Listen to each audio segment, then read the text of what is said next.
Our reading today comes from Luke chapter 23, verses 33 through 43.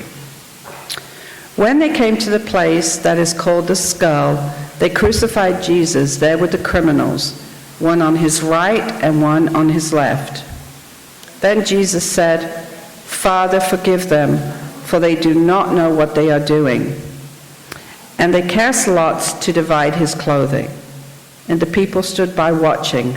But the leaders scoffed at him, saying, "He saved others, let him save himself, if he is the Messiah of God, his chosen one." The soldiers also mocked him, coming up and offering him sour wine, and saying, "If you are the king of the Jews, save yourself." There was also an inscription over him, "This is the King of the Jews." One of the criminals who were hanged there kept deriding him and saying, "Are you not the Messiah? Save yourself and us."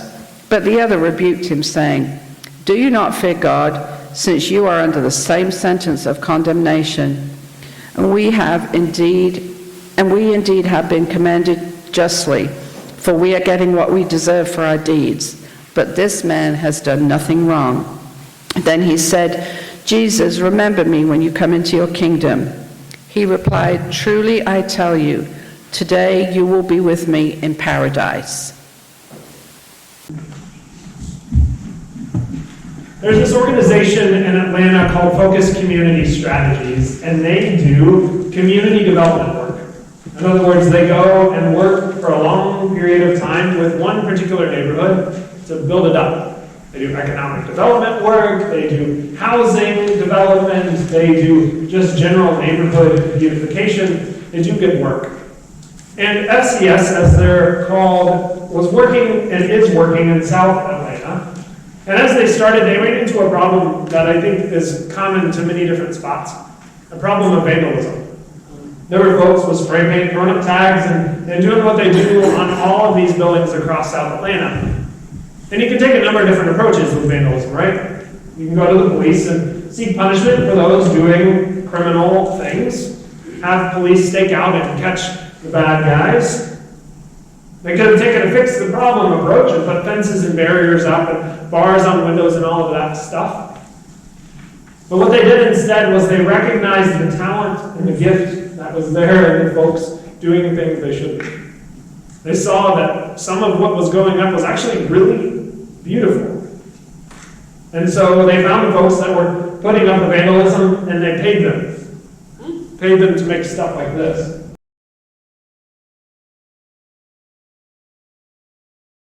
One of you may have a postcard that has that on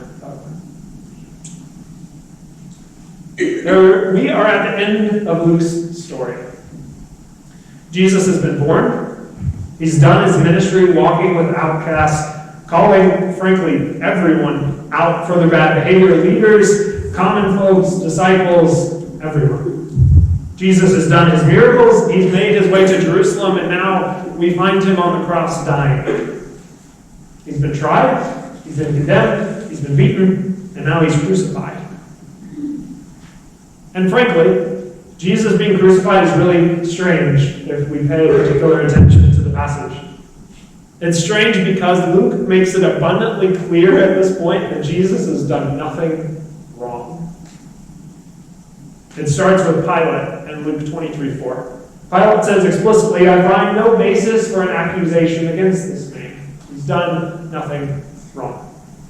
But Pilate doesn't really want to take responsibility for anything, so he passes Jesus off to Herod, and Herod sends Jesus back too, and Pilate says, "Well, Herod found nothing wrong with him either." And even one of the criminals on the cross next to him says he didn't deserve this punishment. Jesus is no criminal. He doesn't deserve to be crucified. But here he is, on the cross anyway. Killed as if a common criminal, given the same sentence as those folks next to him.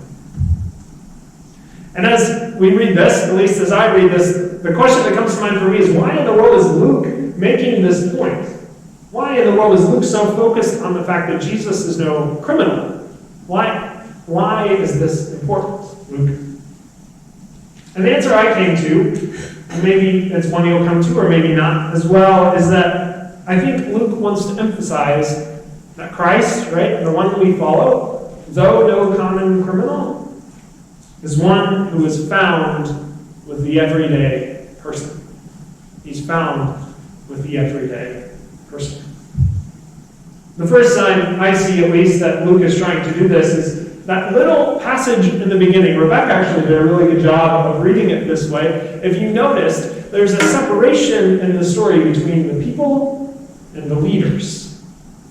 Luke says the people are just standing there watching, which, mind you, that's not really a good response when the leader, your Messiah is on the cross. You probably shouldn't just stand there. But anyways, the people are standing there, and the leaders are berating Jesus. They're coming at him, taunting him, blaspheming him even. Saying stuff like, well, if you saved all these other people, why don't you save yourself? Says one of the leaders. Or the soldiers say, well, if you're the Messiah, why don't you pull yourself off the cross? What Messiah are you? Luke seems to be kind of winking. Jesus is no one to necessarily stand with the leaders of the group.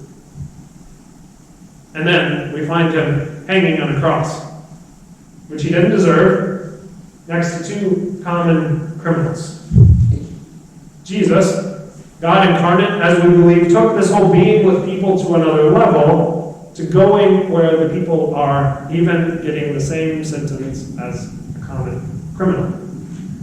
He's not trying to necessarily invite the people into the temple, though he does do that at times. He's not necessarily trying to pull folks into church, though he does do that at times here. He is going to where the people are and walking with them. He becomes fully incarnate, fully human, with even the quote-unquote worst humans. Broadway United Methodist Church is a church in Indianapolis, and a while back they got a new pastor. And they were really excited to embody this new sense of being a community church or a missional church. Does that sound familiar to any of us? This is them. The pastor writes about this transition in a book called Having Nothing, Possessing Everything. One of you might have a quote from this book in front of you. And in order to do this missional church approach, they did a lot of really good programming. A lot of it. They did job training, they did budgeting classes, they did open gym time, they did holiday events and free holiday parties, utility assistance, rent assistance. They did a lot of really, really good programming. But at one point, the pastor and others of the leadership noticed that when folks were coming in to get utility assistance, the body language wasn't exactly joyful and excited. I mean, think about it. If you're coming in to put it bluntly, beg for money, I don't think any of us would feel too thrilled about that either. So the folks were looking down and not trying to make eye contact as they asked for utility assistance. And frankly, the programs that they were putting on weren't always getting the engagement they desired, and so they sought to do something different. What they did was they shifted their mindset from what are the needs, what are the gaps in the community, to what are the assets. The gifts, the skills, the talents that we find around us. And they hired somebody to help them do this, as often happens in nonprofits. We hire someone to help us, right? They hired someone, but it was interesting. They hired someone to be a community connector, they called it. In other words, this person's job was literally just to meet the neighbors around them. To go out and knock on doors, to ask folks questions like, what do you do when no one's paying attention? What are you passionate about? Or what do your neighbors do that they're really good at? Who should I meet in the neighborhood that has some gift to offer? And out of these questions, out of meeting people where they are, they started to respond. For example, they found that one of their neighbors was actually a really, really good cook. And so they paid them to come cater church events. And as they continued doing this neighbor developed a small business and a restaurant out of it. They found that there were a lot of gardeners actually around the neighborhood. None of them were connected to one another, and so they decided to pull them together, and now there are numerous community gardens in the neighborhood, all run by community members. And my favorite, They found a lady who loved to sing and was really good at it. And they paid her.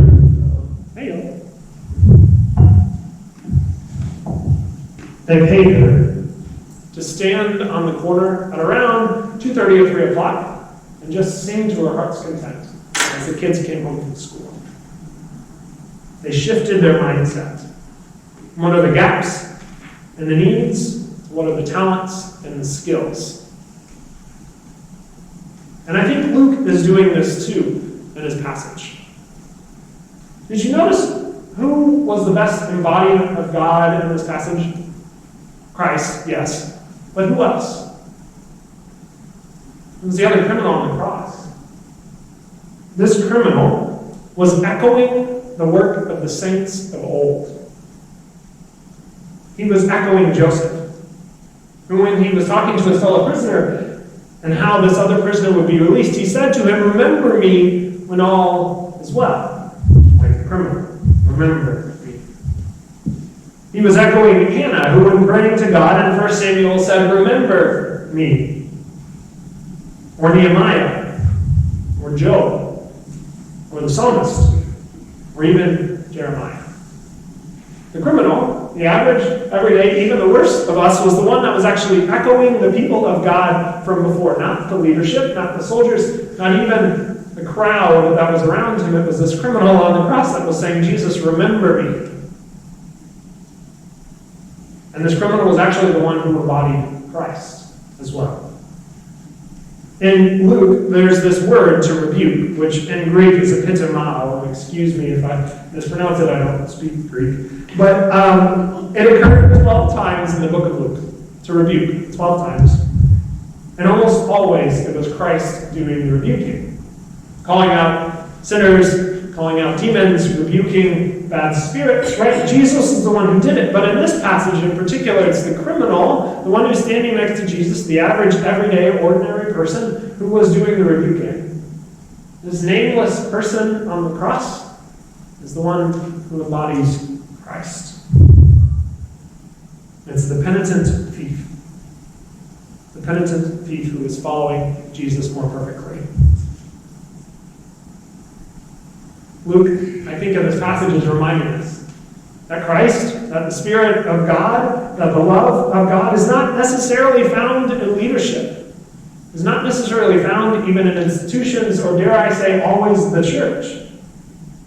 The Spirit of God, if we take this passage seriously for today, is found on the nameless, ordinary, average person. It's with the neighbors. It's with the drug addicts, with the entrepreneurs, with the neighborhood gossips, with the matriarchs and patriarchs, with kids and teens, with criminals and prostitutes, day laborers, and even with us. Christ is found with us. And so I couldn't help but wonder as I sat with this text, why in the world would the wisdom of the patriarchs and matriarchs stick this passage of Christ dying on Thanksgiving? And that's what it meant. What else to be thankful for? What greater thing to be thankful for than a Jesus who would come and stand with us ordinary folk? And this simply continues the story that Luke has told from the beginning. Of Jesus who would come and stand with this nameless woman who is identified as a sinner in Luke 7. Of Jesus who celebrates Lazarus, this person who was begging on the front temple doorstep, as the one who would go to paradise instead of the rich man.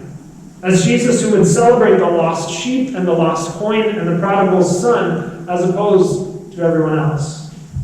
As Jesus who would sit with Zacchaeus, this tax collector, short man who was a self-proclaimed sinner instead of everyone else in the crowd. That Jesus would sit with this other tax collector in Luke 18.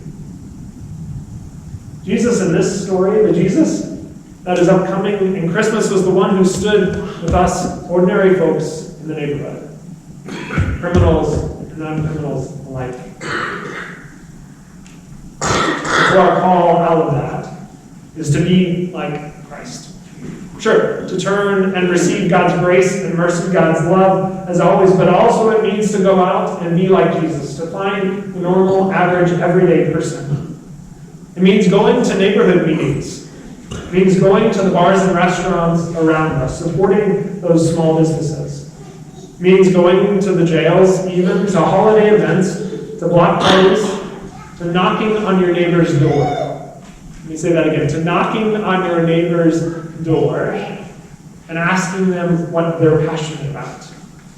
To going to rehab centers and warming centers, to going to wherever the people are, and seeking the gifts and the skills and the grace that God has given them. Going to where the people are. Because that is where we often will find Christ, right there with the average, ordinary person. Atlanta, South Atlanta specifically, is now filled with spray paint artwork just like the one you saw before. Filled with it, all over the place. There's even a tunnel in Atlanta, a massive underground tunnel that's filled with art, just like that. Broadway UMC, that church in Indianapolis, has now been celebrating the gifts and the skills and the talents of the neighborhood for decades. They've had dinners and celebrations, not only lifting up the skills of those already present, but the teens who are up and coming, sitting with their family and friends to see what the gifts and the skills and the talents are that are there. Both of these spaces have found Christ, an ordinary person, out in the neighborhood. So church, I think that's our call to go find Christ in the neighborhood.